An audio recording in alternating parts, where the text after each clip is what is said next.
Assalamualaikum warahmatullahi wabarakatuh dan selamat sejahtera kepada semua.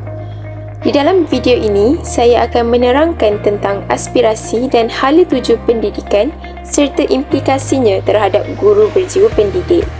Sebelum saya memulakan pembentangan ini, lebih baik rasanya jika saya memperkenalkan diri saya terlebih dahulu. Bismillahirrahmanirrahim. Assalamualaikum warahmatullahi wabarakatuh. Nama diberi Aisyah Naziha binti Dewi Razi, pelajar IPG Campus Tun Hussein I. Dalam video ini, saya akan membentangkan tugasan 2 GPPP 1092 Pengantar Pengajian Pendidikan. Nombor angka giliran saya ialah 2022 2923 10001. Di dalam video ini, saya akan membentangkan Standard Kualiti Pendidikan Malaysia SKPM. Yang kedua, Pelan Pembangunan Pendidikan Malaysia PPPM. Yang ketiga, 5 aspirasi sistem pendidikan negara. Yang keempat, 6 aspirasi murid. Dan yang kelima, 11 anjakan. Standard Kualiti Pendidikan Malaysia SKPM ialah instrumen penilaian yang mengukur kualiti pendidikan dengan jelas dan komprehensif secara berterusan ke arah pencapaian yang memberi impak kepada kemenjadian murid. SKPM ini dijadikan sebagai panduan dalam mengurus operasi mengikut keperluan dan kepentingan bagi mencapai satu standard yang memuaskan. SKPM ini diperkenalkan pada tahun 2010 dan merupakan kesinambungan kepada SKPM Sekolah 2003. Kualiti pendidikan merupakan aspek yang amat penting agar kemenjadian murid bertaraf dunia dapat dibangunkan. Faktor bagi meningkatkan kualiti pendidikan: yang pertama, pemimpin yang meneraju dan mengurus institusi pendidikan. Yang kedua, guru yang terlibat dalam proses pengajaran dan pembelajaran. Yang ketiga, pengurusan kurikulum dan core kurikulum. Yang keempat, prasarana dan sumber pendidikan. Dan yang kelima, pembentukan sahsiah murid dan penglibatan komuniti dalam pendidikan. Seterusnya, Pelan Pembangunan Pendidikan Malaysia PPPM yang dirangka sebagai satu pelan tindakan bagi melaksanakan transformasi dalam sistem pendidikan di Malaysia. Pelan ini mengandungi 3 fasa pelaksanaan atau lebih yang dikenali sebagai gelombang, 5 aspirasi sistem pendidikan, 6 aspirasi murid dan 11 anjakan. Gelombang terbahagi kepada 3, gelombang 1 2013 hingga 2015, gelombang 2 2016 hingga 2020 dan gelombang 3 2021 sehingga 2025. 5 aspirasi sistem pendidikan terbahagi kepada akses, kualiti, equity, perpaduan dan kecekapan. 6 aspirasi murid terbahagi kepada pengetahuan, kemahiran berfikir, kemahiran memimpin, kemahiran dwibahasa, etika dan kerohanian serta identiti nasional. Dan yang terakhir, 11 anjakan adalah bertujuan sebagai tunjang kepada transformasi sistem pendidikan. Tujuan Pelan Pembangunan Pendidikan Malaysia ini yang pertama adalah untuk meningkatkan prestasi murid sejajar dengan standard pendidikan antarabangsa. Yang kedua, meningkatkan pandangan ibu bapa serta masyarakat terhadap dasar pendidikan negara. Yang ketiga, mempersiapkan generasi muda Malaysia untuk menghadapi keperluan abad ke-21. Baiklah, seterusnya saya akan menerangkan 5 aspirasi sistem pendidikan negara kita, Malaysia. Aspirasi pertama adalah akses yang terdiri untuk akses kepada kejayaan. Setiap kanak-kanak mempunyai hak untuk mendapat akses yang sama kepada pendidikan berkualiti bagi membolehkan mereka mencapai potensi diri masing-masing. Hasrat kerajaan untuk aspirasi ini adalah 100% enrolment merentas semua peringkat pendidikan daripada prasekolah hingga menengah atas menjelang tahun 2020. Bagi memenuhi hasrat tersebut, terdapat beberapa langkah yang boleh dan telah pun diambil oleh pihak kerajaan. Yang pertama, setiap individu diberi peluang yang sama untuk mendapat pendidikan dan hak memilih jenis sekolah untuk belajar tanpa mengira latar belakang status ekonomi, sosial, keistimewaan, jantina, kaum ataupun agama seseorang. Yang kedua, memastikan semua murid mendapat tempat di sekolah dan diberi peluang untuk meningkatkan pengetahuan dan kemahiran ke peringkat tertinggi serta tidak berlaku keciciran. Dan yang ketiga, Kementerian Pendidikan Malaysia telah pun menyediakan segala bentuk inisiatif dan memberi bantuan kepada murid yang layak bagi memastikan mereka mendapat peluang pendidikan yang sewajarnya. Sebagai contoh, saksikan video ini. Pendidikan ialah pelaburan terbaik bagi membina masa depan negara yang cerah. Kementerian Pendidikan akan terus menerima peruntukan terbesar iaitu sebanyak RM55.6 bilion berbanding RM52.6 bilion. Bantuan awal persekolahan selama ini telah meringankan beban ibu bapa berpendapatan RM3,000 ke bawah untuk menyediakan kelengkapan sekolah anak-anak. Bermula tahun ini, bantuan awal persekolahan ataupun BAP telah dinaikkan kepada RM150 berbanding RM100. Dan bagi tahun hadapan 2023, sukacita diumumkan bantuan awal persekolahan akan diberikan kepada semua murid tanpa mengira had pendapatan ibu bapanya. InsyaAllah, bantuan ini akan disalurkan pada Januari 2023 dan diharap dapat meringankan beban ibu bapa yang menyara anak-anak bersekolah. Peruntukan disediakan untuk BAP ini adalah sebanyak RM825 juta iaitu jauh melebihi peruntukan tahun ini sebanyak RM450 juta. Bagi tahun hadapan, Kementerian Pengajian Tinggi akan diperuntukkan sejumlah RM15.1 bilion. Kerajaan komited untuk memastikan anak-anak keluarga Malaysia meneruskan pengajian hingga ke Menara Gading. Secara keseluruhan, RM3.8 bilion disediakan sebagai biasiswa dan pinjaman pendidikan bagi manfaat anak bangsa. Implikasi terhadap guru dalam akses kepada kejayaan adalah melahirkan guru yang bertanggungjawab dan amanah kerana menjalankan tugas dengan baik dan mendidik para pelajarnya secara sama rata. Yang kedua, guru berperanan dalam memastikan semua murid berhak mendapat pendidikan berkualiti tanpa mengira latar belakang seseorang murid itu. Aspirasi yang kedua adalah kualiti yang terbentuk untuk kualiti standard antarabangsa. Melalui aspirasi kualiti pendidikan ini, dalam tempoh 15 tahun, Malaysia berhasrat untuk berada dalam kalangan negara sepertiga teratas dari segi prestasi berdasarkan penilaian antarabangsa seperti TIMSS dan PISA. Jadi, apakah itu TIMSS dan PISA? Mari kita lihat video yang telah saya sediakan.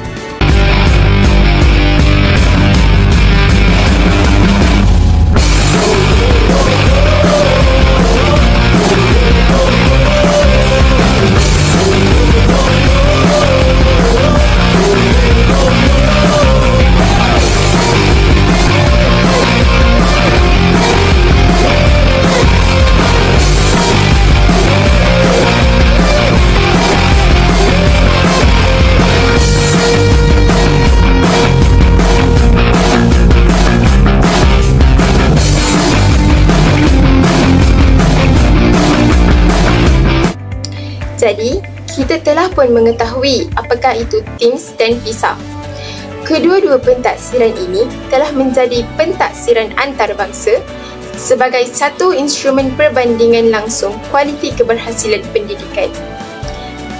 Jadi, langkah yang diambil untuk mencapai aspirasi ini adalah dengan memastikan murid berkeupayaan menakul, mengaplikasi pengetahuan secara kreatif dalam pelbagai situasi dan mempunyai ciri-ciri kepimpinan untuk berupaya bersaing di peringkat global. Pencapaian pendidikan di Malaysia telah berkembang namun masih lagi berdepan dengan risiko disebabkan sistem pendidikan negara maju lain yang dapat meningkatkan prestasi murid dengan lebih cepat dan mampu untuk mengekalkan momentum tersebut. Hal ini telah menyebabkan jurang pencapaian antara sistem pendidikan Malaysia dengan sistem pendidikan negara lain semakin lebar. Sesungguhnya jika Malaysia mampu untuk beranjak dalam masa 15 tahun dari kelompok sepertiga terbawah ke sepertiga teratas dalam pentaksiran antarabangsa, maka Malaysia akan menjadi antara negara yang mempunyai sistem pendidikan yang paling cepat berkembang. Implikasi terhadap guru dalam aspirasi kualiti standard antarabangsa. Yang pertama, guru bertanggungjawab mengubah kualiti sistem pendidikan di Malaysia yang kurang maju supaya menjadi lebih baik agar jurang pencapaian akademik antara murid di Malaysia dengan negara lain tidak begitu ketara. Yang kedua, menjalankan sesi pengajaran dan pembelajaran setanding dengan negara maju lain seperti Korea Selatan dan Singapura supaya guru berkeupayaan merancang dan melaksanakan proses pengajaran dan pembelajaran serta memastikan pencapaian matlamat dan objektif yang ditetapkan. Hal ini akan menyebabkan murid akan belajar dalam persekitaran yang kondusif dan akan berasa terdidik dengan pengalaman pembelajaran di sekolah. Aspirasi seterusnya ialah equity, iaitu equity untuk semua murid. Hasrat bagi aspirasi ini adalah menjelang tahun 2020, pendidikan Malaysia mensasarkan 50% pengurangan dalam jurang pencapaian dengan merapatkan jurang sosioekonomi antarabandar dengan luar bandar dan gender. Justru itu, sistem pendidikan akan giat menyokong mobiliti sosial dengan menyediakan sokongan tambahan kepada mereka yang kurang bernasib baik. Ini adalah untuk memastikan latar belakang sosioekonomi tidak lagi menjadi penentu kejayaan hidup seorang pelajar. Kejayaan untuk merapatkan jurang ini akan menjadikan Malaysia antara negara yang mempunyai sistem pendidikan yang saksama. 3 aspek yang menjadi sebab kewujudan jurang equity. Yang pertama, pendidikan tertinggi ibu bapa. Yang kedua, purata pendapatan isi rumah bagi negeri. Dan yang ketiga, peratusan murid menerima bantuan asas kewangan melalui Kumpulan Wang Amanah Pelajar Miskin KWAPM. Ini menunjukkan pelajar dari keluarga miskin kurang cemerlang berbanding pelajar dari keluarga sederhana dan keluarga tinggi. Sistem pendidikan telah menyediakan akses kepada laluan alternatif yang menarik seperti pendidikan vokasional. Murid mempunyai banyak peluang untuk belajar pada kadar kendiri dan minat mereka dalam aliran akademik, vokasional dan juga teknikal. Antara contoh pendidikan vokasional adalah seperti berikut.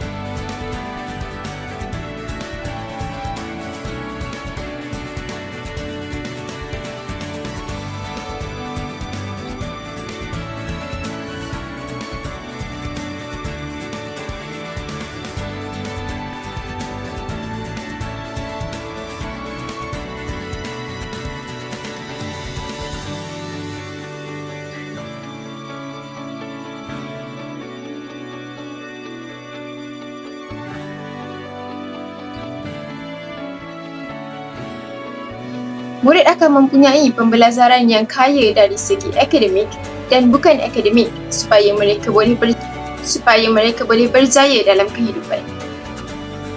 Implikasi terhadap guru dalam aspirasi ini adalah guru memainkan peranan dalam memastikan semua murid diberi peluang untuk memperoleh pendidikan tanpa mengira latar belakang. Yang kedua, memberikan didikan yang sama rata kepada semua pelajar. Aspirasi keempat adalah perpaduan, iaitu untuk memupuk perpaduan dalam kalangan murid. Hasrat kerajaan untuk aspirasi ini adalah menyediakan sistem pendidikan yang menawarkan perkongsian pengalaman dan nilai kepada kanak-kanak dengan menghargai kepelbagaian. Langkah yang diambil adalah dengan menjadikan sekolah sebagai tempat terbaik dalam usaha memupuk perpaduan dalam kalangan masyarakat. Perpaduan menjadi faktor utama dalam merealisasikan masyarakat yang terdiri daripada individu seimbang dan harmoni, seperti yang dihasratkan dalam falsafah pendidikan kebangsaan. Pentingnya perpaduan untuk melahirkan masyarakat yang harmoni dalam sesebuah negara. Implikasi terhadap guru adalah guru menerapkan nilai murni di dalam atau luar bilik darjah bagi memastikan murid mengamalkan nilai murni seperti toleransi dan bekerjasama. Guru juga menunjukkan sikap yang baik dengan menjadi contoh dan suri teladan kepada para pelajar. Aspirasi terakhir adalah kecekapan, iaitu untuk pelaksanaan berkecekapan tinggi. Hasrat untuk aspirasi ini adalah menyediakan sistem yang memaksimumkan keberhasilan murid mengikut peruntukan sedia ada. Langkah untuk melaksanakan hasrat ini adalah pelaksanaan dijalankan secara bertanggungjawab dan penggunaan bajet digunakan secara lebih cekap. Kerajaan telah menunjukkan komitmen mereka dengan mengeluarkan perbelanjaan yang besar dalam bidang pendidikan ini. Maka, ulangan dalam bentuk keberhasilan murid perlulah dimaksimumkan untuk setiap ringgit yang dibelanjakan. Penggunaan bajet yang cekap akan memaksimumkan keberhasilan murid. Implikasi terhadap guru akan menjadikan guru lebih berusaha dengan lebih tekun terhadap kemenjadian murid. Seterusnya, menjadikan seorang guru bertanggungjawab sepenuhnya terhadap keberhasilan murid dengan menyediakan sesi pengajaran dan pembelajaran yang berkesan. Sebagai contoh, di dalam video ini, guru menggunakan alat bantu mengajar yang efisien dalam sesi pembelajaran seperti projektor serta papan pintar. Ini menunjukkan guru dan pihak sekolah tersebut menggunakan bajet yang disediakan oleh kerajaan secara optimum demi pembelajaran yang berkesan.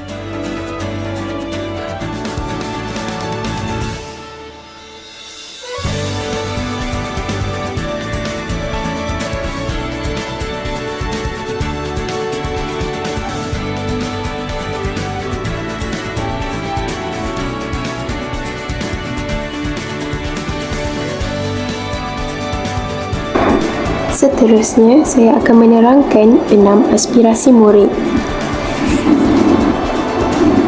6 aspirasi murid. Yang pertama, pengetahuan. Yang kedua, kemahiran berfikir. Yang ketiga, kemahiran memimpin. Yang keempat, kemahiran dui bahasa. Yang kelima, etika dan kerohanian. Dan yang keenam, identiti nasional. Seterusnya, saya akan menerangkan 11 anjakan. Anjakan pertama,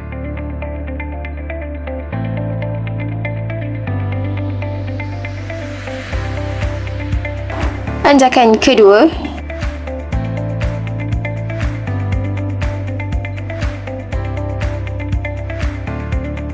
anjakan ketiga,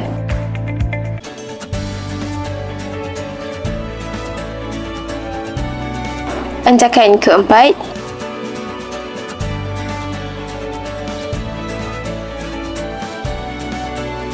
anjakan kelima,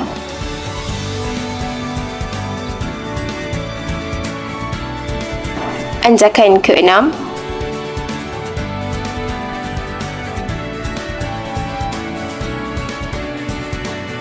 anjakan ketujuh,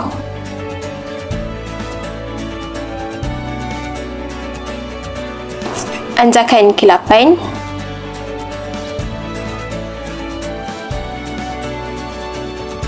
anjakan ke-9,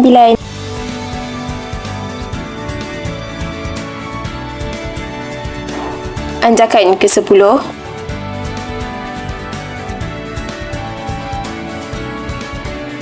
dan yang terakhir, anjakan ke-11.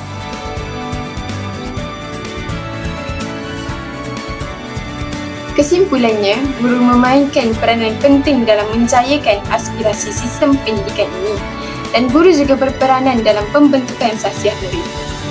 Jadi guru perlulah sentiasa mengikut peredaran dan perkembangan dalam sistem pendidikan supaya apa yang diajar kepada para pelajar mereka relevan mengikut peredaran zaman. Ia juga supaya guru berjiwa pendidik dapat dilahirkan seiring dengan aspirasi dalam sistem pendidikan Malaysia. Sekian, itu sahaja pembentangan daripada saya. Terima kasih kerana menonton video ini.